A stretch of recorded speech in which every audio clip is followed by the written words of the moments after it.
হাওড়ায় আমতায় রঘু ডাকাতের প্রমোশনের অনুষ্ঠানের পৌঁছানোর আগেই কোলাঘাটের মন্দিরে পুজো দিলেও রঘু ডাকাতের গোটা টিম। দেখা গেল দেব, ইধিকা, সোহিনী, ওম সাহানিদের।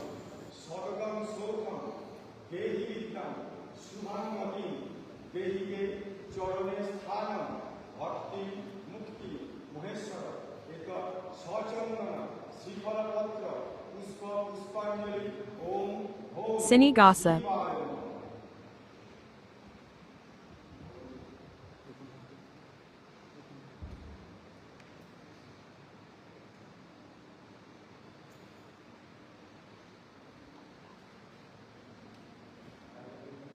শিব মন্দিরে পুজো দিয়েই রঘু ডাকাতের টিম পৌঁছে গিয়েছিল আমতায়। হাওড়ার আমতা মাতাতে দেখা গেল রঘু ডাকাত অর্থাৎ দেব, সোহিনী, অভিনেত্রী ইধিকা পাল সহ অন্যান্য তারকাদের। পুজোয় দেখতেই হবে রঘু ডাকাত।